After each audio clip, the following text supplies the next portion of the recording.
Welcome back. Let's get more now on Donald Trump's remarkable election victory and how it was he managed to win back some of the voters he lost back in 2020. Well, joining me now is the former Chief Product Officer of Truth Social, Billy Boozer. Truth Social being Donald Trump's social media platform. And Billy, good to talk to you again. We spoke on the night, I remember, before the real scale of all this had become clear. Are you surprised that he's won so clearly?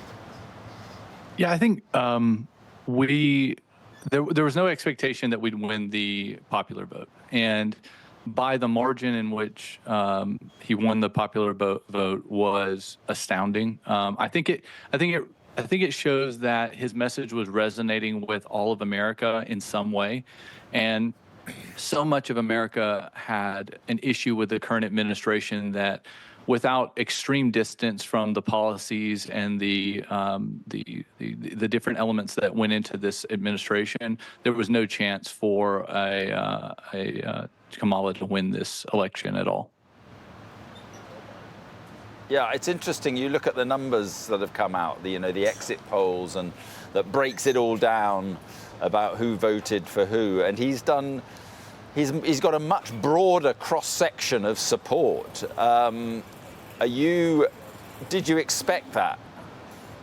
So I got to see him speak at the Bitcoin conference in Nashville earlier this year, and RFK Jr. had not dropped out of the race, I don't think, at that point, but RFK Jr. was there at the race as well. And one of the cross sections of America that represents are libertarians. And I think what happened was that he appealed so well to the middle, and the left disregarded the middle so much that it made it very polarizing which position that you were going to take. So you could even see that in the later days of the campaign, where Joe Rogan, I think it was like the day before the election, Joe Rogan endorsed him, which he's considered himself a Democrat and on the left for a long time. And so what we saw was a candidate that appealed to the sensibilities of not only people in the middle, but on the right. Yeah, I mean, look, he's a man that, it inspires sort of extreme reactions. And there are a number of moderate Republicans who are very open. They don't like what Trump stands for. They don't support Trump. A bunch of people call the never Trumpers. What would your message be to them? Because would it be that the Republican Party has changed, and in essence, the Republican Party is now the MAGA party, the Make America Great Again, this Trump slogan party? Well, while I believe in that statement of Make America Great Again because it focuses on American dynamism, I think if I was talking to the never Trumpers of the world, I would encourage them to reevaluate their position. I'd encourage them to think about what their life was like during his administration and what their life was like in the next administration.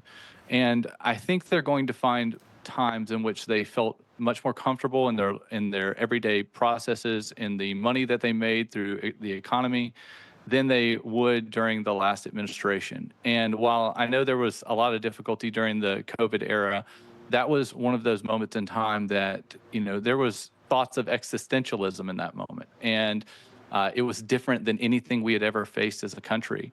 And so I would just encourage them to look forward to a brighter future and an opportunity where all of us will be able to thrive.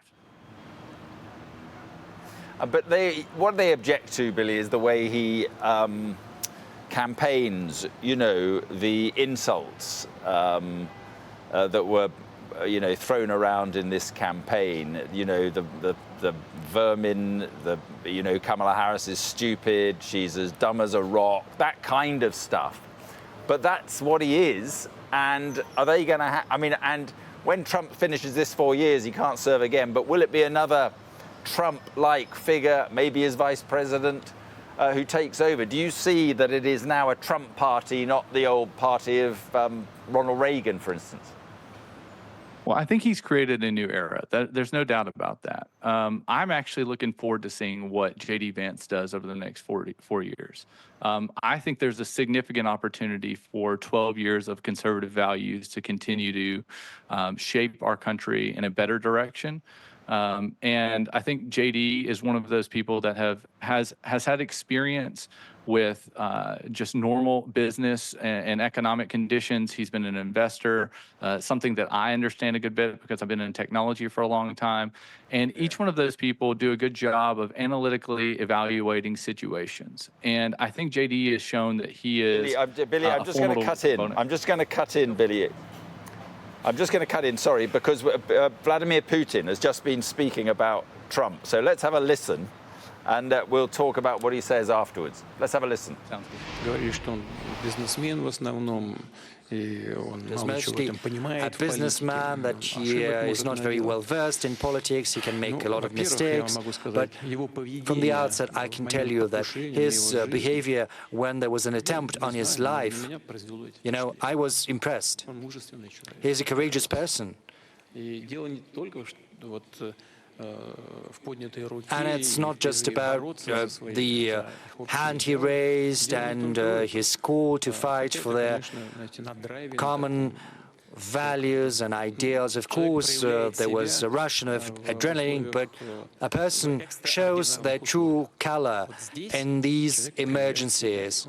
And this is precisely one of those cases, and I think he acquitted himself admirably in a valiant fashion as a man.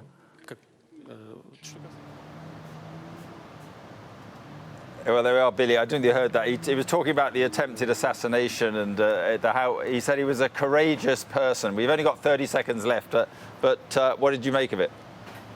I think every one of those moments is an opportunity for a nation-state leader to be strategic. And I think that's what he's being in that moment. I think he also did a good job of giving the president credit for that amazing moment that we all saw that galvanized, I think, a lot of the vote in this election. And I mean, you know, I don't find any fault in praising somebody for the heroic efforts that they made during a turbulent time.